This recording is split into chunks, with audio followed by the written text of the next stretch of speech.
நண்பர்கள் அனைவருக்கும் வணக்கம். Thank you for coming. அரண்மனை 4 என்னோட 6வது படம். சுந்தரனா கூட என்னை தமிழ் திரையுலகில் இசையமைப்பாளராக அறிமுகப்படுத்தியது அண்ணன் தான். அதுக்கப்புறம் தொடர்ந்து இயக்குனராகவும் நடிகராகவும் அறிமுகப்படுத்தியது அண்ணன் தான். ஸோ அவர் என் மேலே இன்னும் வச்சுக்கிட்டு இருக்க நம்பிக்கைக்கு என்னுடைய முதல் நன்றியை தெரிவித்து கொண்டு அரண்மனை 4 1, 2, 3 எப்படி மிகப்பெரிய வசூலில் மிகப்பெரிய வெற்றி படங்களாக அமைந்ததோ அரண்மனை 4ம் மிகப்பெரிய வெற்றி படமாக அமையும் அப்படின்னு வேண்டிக்கிறேன்.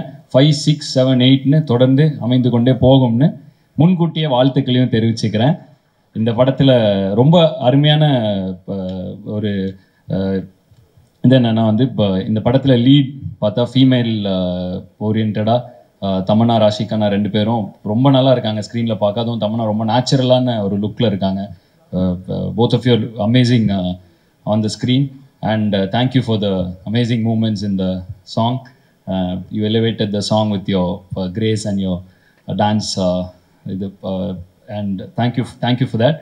யோகினா இருக்கார், விடிவனா இருக்கார். ஸோ பயங்கர காமெடி இருக்கும் கண்டிப்பாக. அண்டு சரளாமா இருக்காங்க. ஸோ கண்டிப்பாக ஒரு நல்ல ஒரு காமெடி இருக்கும் இந்த படத்தில். அண்டு சுந்தரனாவோட தொடர்ந்து வெற்றி படங்களாக வந்துட்டு இருக்கிற ஃப்ரான்ச்சைஸ். ஸோ இதுவும் கண்டிப்பாக வெற்றி படமாக அமையும்னு நினைக்கிறேன். அண்ணன் பக்கத்தில் இருக்கப்போ பொதுவாக தனியாக இருந்தால் நிறைய பேசலாம். பட் அண்ணன் பக்கத்தில் இருக்கப்போ ஒரு மரியாதை காரணமாக நான் இதோட என்னுடைய உரையை முடித்து கொண்டு அண்ணன் கையில் மைக் தரேன். ஸோ தேங்க்யூ அண்ணன். Thank you for every thing, not only for this movie but for every thing. நன்றி அண்ணன். அண்ட் அண்ணி தேங்க்யூ.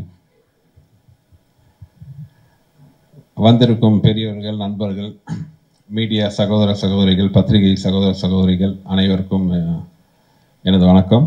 அப்புறம் என் படத்தில் எனக்கு தோளோட தோல் நின்று பணியாற்றிய என்னோட crew plus artist Tamannaah, Raashi Khanna, சர்லாமா, யோகி, விடிவி, ஜெயபிரகாஷ் சார், சந்தோஷ் எல்லாருக்கும் என்னுடைய நன்றிகளும் வணக்கங்களும். அரண்மனை 4 இது 4வது தடவையாக அந்த ஃப்ரான்ச்சைஸ் வச்சுட்டு அவங்க முன்னாடி உட்காந்து வந்திருக்கேன். இது ஸ்பீச் கிட்டத்தட்ட பார்த்தீங்கன்னா 3 பாட்டு நான் பார்க்கும்போது கிட்டத்தட்ட எல்லாமே ஒரே மாதிரி தான் இருக்கும். ஏன்னா இந்த அரண்மனைங்கிறது நான் எதுவுமே ஃபர்ஸ்ட் பார்ட் பண்ணும்போது நான் பிளான் பண்ணவே இல்லை. இந்த அரண்மனை ஒரு 4வது ஃப்ரான்ச்சைஸ் வரைக்கும் போவோம் அப்படின்ட்டு. ஏன்னா அரண்மனை 2 முடிவு பண்ணது ஃபஸ்ட்டு, 3 டிசைட் பண்ணது செகண்ட் பார்ட். அந்த மாதிரி இப்போ 4th வர்றதுக்கு காரணமே அதோட 3வது பகுதியோட வெற்றி தான். இன்னொன்று அரண்மனை நான் எந்த படமே இது ஓகே படம் ப்ரீவியஸ் படம் ஜெயிச்சிருச்சு, இதை நம்ம கேஷ் பண்ணிக்கலாம், இமீடியட்டாக ஒரு படம் ஆரம்பிக்கலாம்னு என்றைக்குமே யோசிச்சதில்லை. ஏன்னா அது ஒரு சக்ஸஸ்ஃபுல் ஃப்ரான்ச்சைஸ். இன்னும் சொல்ல போனால் என்னுடைய டைரக்டர் கேரியருக்கு ஒரு ஆணிவேர் மாதிரி சொல்லலாம். ஸோ எப்பவுமே அந்த படத்தை நான் என்னென்னா ஒரு நல்ல நாட் கிடைச்சா மட்டுமே தான் அதை தொற்றுக்கணும் இல்லையா, ஓகே இதை நம்ம பண்ணுவோம் கேஷ் பண்ணுவோம்ட்டு என்றைக்குமே நினச்சதில்லை. ஏன்னா அந்த படத்துக்கான எதிர்பார்ப்பாகட்டும், ஆடியன்ஸ்ட்டு அதுக்கு அதோட எக்ஸ்பெக்டேஷன் எல்லாமே ஒரு வேறு லெவலில் இருக்கும். ஸோ என்றைக்குமே பார்த்தீங்கன்னா அதை நான் ரொம்ப சேஃப் சூழல தான் போயிட்டு இருந்தேன். ஏன்னா அரண்மனைங்கிறது எனக்கு ரொம்ப ரொம்ப என்னோட கேரியரில், என் லைஃப்பில் ஒரு முக்கியமான அங்கம். ஸோ எனக்கு கான்ஃபிடென்ட்டான நல்ல ஒரு இன்ட்ரெஸ்டான ஒரு ஐடியா கிடைக்கிற வரைக்கும் அந்த படத்தை இது வரைக்கும் தொட்டதே இல்லை. இந்த அரண்மனை 4 கூட அப்படி தான் ஆரம்பித்தோம். எப்படின்னா திடீர்னு என்னோட கோர் ரைட்டர்ஸ் நரு, கீர்த்தி ஒரு நாள் இன்ட்ரெஸ்டிங்கான ஒரு விஷயம் சொன்னாங்க. வேறு படத்துக்கான டிஸ்கஷன் இருந்தபோது ஒரு பாக்குங்கிற ஒரு விஷயம் என்னன்னா அது பெரிய ஒரு ஹிஸ்ட்ரியாக வரணும்.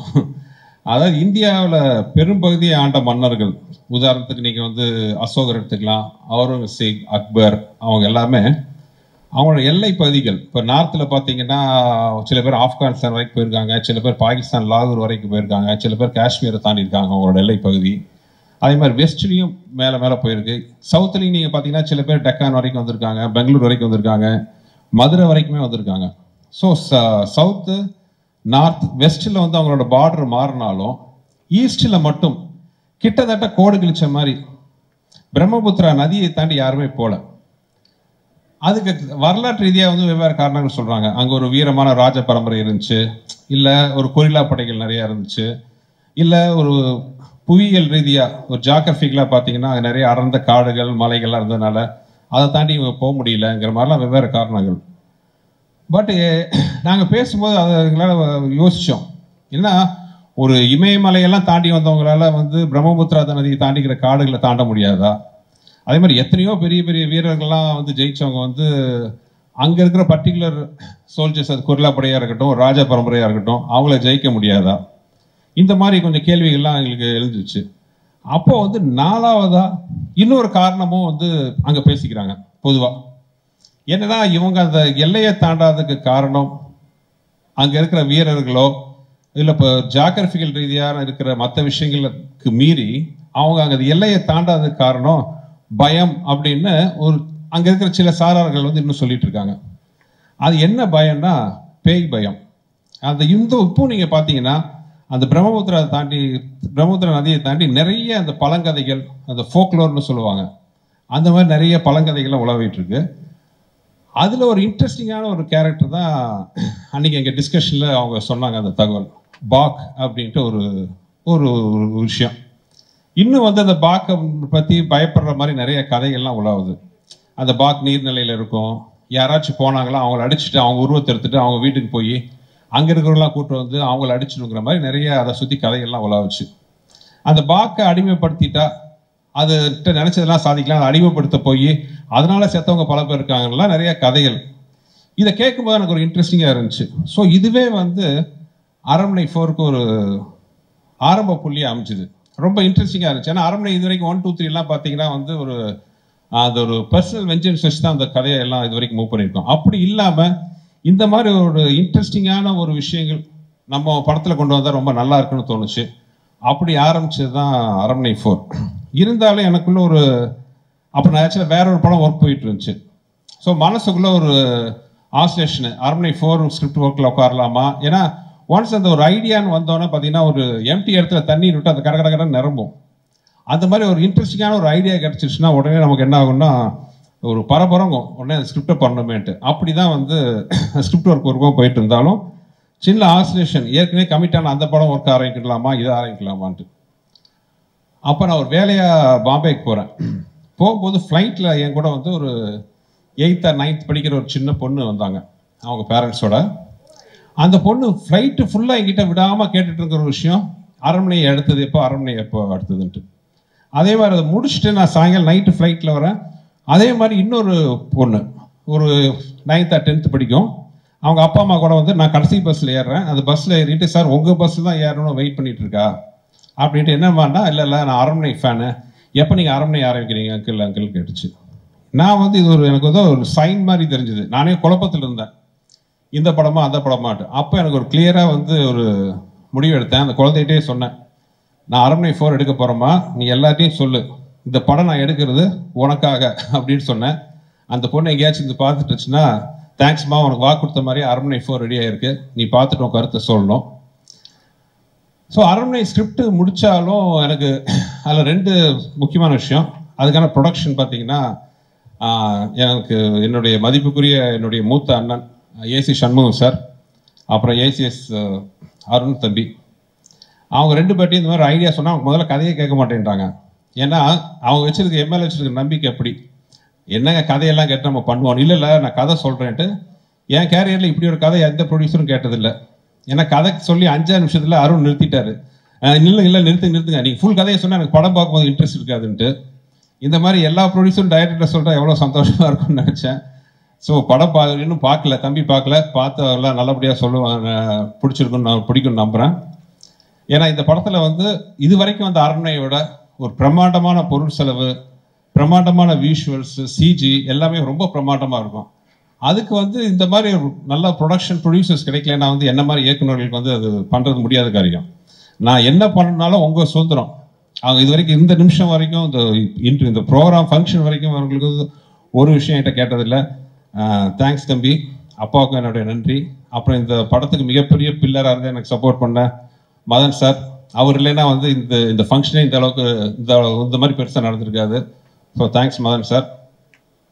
அப்புறம் ஸ்கிரிப்டை ஆரம்பித்தோம். எனக்கு இருந்த ஒரு மிகப்பெரிய ஃபஸ்ட்டு பெரிய ஒரு சவால் என்னென்னா, படத்தோட முக்கியமான, ஏன்னா படம் வந்து ஃபீமேல் சென்ட்ரிக், எல்லா அரண்மனையிலையும் பார்த்தீங்கன்னா 2 ஹீரோயின் இருப்பாங்க, ஃபீமேல் ஓரியன்ட். பெரிய சவாலாக முதல்ல இருந்தது வந்து இந்த ஹீரோயின் கேரக்டரில் யார் வர போகிறாங்க. 2 ஹீரோயினில் ஒரு ஹீரோயின். ஏன்னா வழக்கமான ஹீரோயின் கேரக்டர் அது கிடையாது. ரொம்ப சவாலான கேரக்டர், ரொம்ப பெர்ஃபார்மன்ஸ் ஓரியன்ட். அப்புறம் அந்த கேரக்டர் பெரிய சவால் என்னன்னா, அந்த கேரக்டரை பார்க்கும்போது பயமும் வரணும், பரிதாபமும் வரணும். It should be scary at the same time, it should be very sentimental at the same time. அப்புறம் இன்னொரு விஷயம் என்னன்னா, அந்த கேரக்டர் குழந்தைக்கு ஒரு அம்மா. இந்த மாதிரி ஒரு விஷயத்துக்கு ஒரு சவாலான கேரக்டர் அம்மாவா நடிக்கிறதுக்குன்னா எந்த ஹீரோயினும் வந்து கொஞ்சம் யோசிப்பாங்க. ஆனால் தமிழ்நாட்டை கேட்டோன்னா முதல் வேலையாக வந்து அவங்க லைன் கேட்டோன்னே she was so much interested.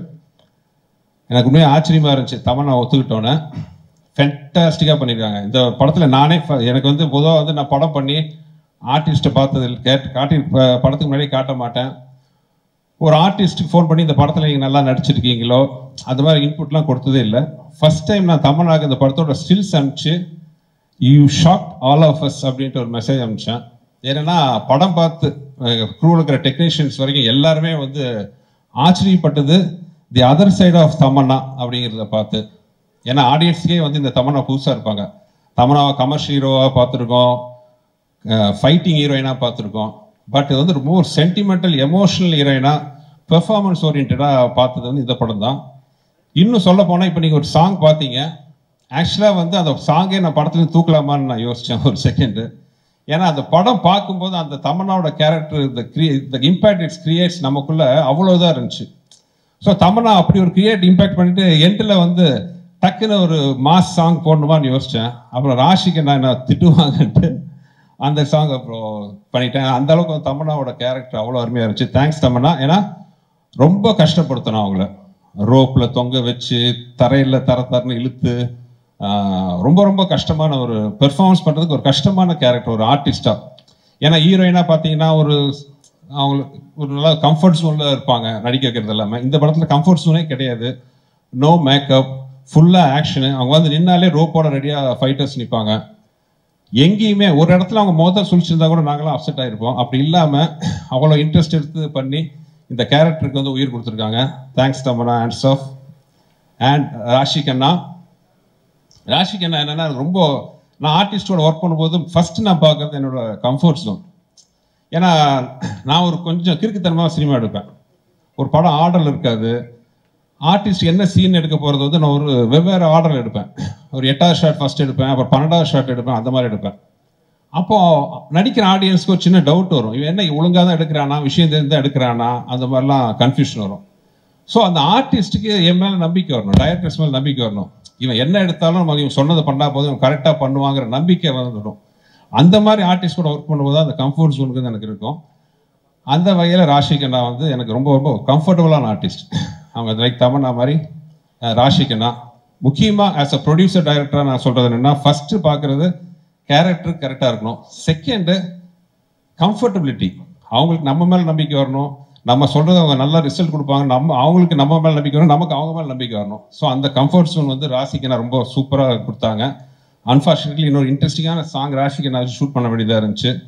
But அந்த சுச்சுவேஷனுக்கு வேணான்னு முதல்ல ஆதியே ஃபீல் பண்ணார், அதனால் பண்ணல. Sorry Raashi, not using other song. Thanks for you. அதுக்கப்புறம் அரண்மனையில் எனக்கு இருக்கிற பெரிய சவால் என்னன்னு பார்த்தீங்கன்னா காமெடி. ஏன்னா அந்த காமெடி கதைக்குள்ளேயும் வரணும், கதையை தாண்டி போகக்கூடாது. அதே நேரத்தில் மற்ற படத்தில் சின்ன ஹியூமர் வந்தால் கூட ஒரு கேரக்டர்ஸ் தடுக்குனா கூட வந்து ஆடியன்ஸ் சிரிப்பாங்க. என்னோட படத்துக்கு வரும்போதே எங்கடா சிரிக்கையிடா பார்க்கலாங்கிற மாதிரி தான் வருவாங்க, ஏன்னா காமெடி இருக்குன்னு தெரியும். ஸோ இதை மீறி வந்து சிரிக்க வைக்கணும், கதைக்குள்ளே இருக்கணும். ஆல்ரெடி 3 பார்ட் பார்த்துட்டாங்க. 3 பார்ட்லேயும் வந்து காமெடியன்ஸ் பேயை பார்த்து பயப்படுறது எல்லாம் காட்டிட்டோம். இதுக்கு மேலே வித்தியாசமாக ஒன்று பண்ணணும். அது வந்து ஒரு பெரிய சவால். காமெடியை பொறுத்தவரை பார்த்தீங்கன்னா பேப்பரில் இருக்கிறது கிரியேட் பண்ணுறது 30 to 40%. அது நான், வெங்கட் இருக்காரு. மேக்ஸிமம் வெங்கட் வந்து அவரோட இன்புட் பயங்கரம். அவர் தான் நான் நிறைய தடவை சொல்லியிருக்கேன், என் உடன்பட சகோதரர். நாங்கள் பேப்பரில் ஒரு 40% தான், மீதி 60% வந்து லொக்கேஷனில் அந்த ஆர்டிஸ்ட் இன்புட்டோட வரணும். அந்த வகையில் அருமையான டீம் பார்த்தீங்கன்னா யோகி, சரளாம்மா, விடிவி, சிங்கம்புலி எல்லாருமே. இதில் பெரிய சவால், அதாவது கதை பண்ணுறதோட பெரிய சவால் என்னென்னா யோகிக்கும் விடிவிக்கும் கெட்டப் போடுறது தான். ஏன்னா யோகி முடிக்கு எந்த வச்சாலும் அவருக்கு செட் ஆக மாட்டேங்குது. ஒரு வழியாக அதை செட் பண்ணோம். இன்னொரு என் லைஃப்பில் பண்ண பெரிய பொய் என்னென்னா, விடிவி சாரை பார்த்து கொஞ்சம் மீசி எடுக்க சொன்னேன். அவர் முதல்ல தயங்கினார். என்னடா பண்ணுறதுன்ட்டு டகால் என் படத்தோட பழைய டைலாக் தான். வடிவேல் வந்து ஒரு படத்தில் நீங்கள் கமலஹாசன் மாதிரி இருக்கீங்க, வாழ்வை கமல் மாதிரி இருக்கீங்கன்னு சொல்லுவாங்க. அந்த மாதிரி விடிவிட்ட நான் சொன்னேன், நீங்கள் மட்டும் மீசி எடுத்துட்டா காதல் மன்னன் ஜெமினி கணேசன் மாதிரி இருப்பீங்கன்ட்டு. முதல்ல தயங்கினவரும் அந்த மீசி எடுத்துகிட்டு வந்து நீங்கள் சொன்ன மாதிரியே அப்படியே தான் இருக்குன்னு தலைவர், ஜெமினி கணேசன் மாதிரி தான் இருக்கேன் ஜாடையில் என்னாரு. ஸோ இதெல்லாம் பொறுத்துக்கிட்டு நல்லபடியாக காமெடி சூப்பராக வந்துடுது.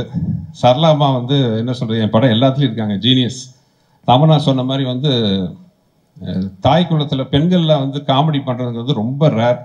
இத்தனை வருஷம் வந்து சர்வை பண்ணியிருக்காங்கன்னா அவங்களோட காமெடி சென்ஸ், அந்த டைமிங். இந்த படத்தில் வந்து அவங்களோட விஷயம் ஒன்றே ஒன்று தான், கண்ணடிப்பாங்க. பட் அந்த கண்ணடிக்கிறது சாதாரண விஷயம் இல்லை, அதோட டைமிங் அவ்வளோ சூப்பராக வந்து அதுவும் பண்ணியிருந்தாங்க. ஸோ மொத்தத்தில் வந்து அரண்மனை வந்து ரொம்ப மனசுக்கு ரொம்ப பிடிச்ச எனக்கு நிறைய வந்திருக்கு. ஒரு மிகப்பெரிய பிரம்மாண்டம், சிஜி, ஆர்ஆர் மியூசிக், சாங்கு ஆதி நல்லா பண்ணுவார், அதெல்லாம் தெரிஞ்ச விஷயம், அதை நான் ஸ்பெஷலாக சொல்ல போகிறது இல்லை. பட் இந்த படத்தில் ஆர்ஆருக்கு நான் குறிப்பாக சொல்லணும். ஆதி ஜீவா 2 பேரும் பார்த்தீங்கன்னா வழக்கமாக ஆர்ஆருக்கு, இந்த ஆர்ஆர் படத்தில் ஆர்ஆர் டெம்ப்ளேட், மியூசிக் டெம்ப்ளேட்னு ஒரு விஷயம் இருக்குது. அந்த ஸ்கேரி மூமெண்ட்ஸ், ஜம்ப் ஸ்கேருக்கு வந்து அங்கே பேங்க் கொடுக்குறது, அந்த மாதிரியெல்லாம் இல்லாமல் ஒரு ஆர்ஆரில் வேறு மாதிரி அவங்க பிளான் பண்ணியிருக்காங்க. பிரமாதமாக ரிசல்ட்டாக வந்திருக்கு. ஸோ இந்த படத்தில் ஒர்க் பண்ண சந்தோஷ், ஜெயபிரகாஷ் சார் எல்லாருக்கும் தேங்க்ஸ். இன்னும் நிறையா சொல்லணும், அது வெவ்வேறு அடுத்தடுத்த கட்டத்தில் சொல்கிறேன். இந்த மாதம் ஏப்ரல் வந்து அரண்மனை ஸ்க்ரீனுக்கு வருது. ஸோ உங்களுக்கு எல்லாம் பிடிக்கும் நம்புறேன், எல்லாம் பார்த்து ரசித்து ஆதரவு கொடுங்க.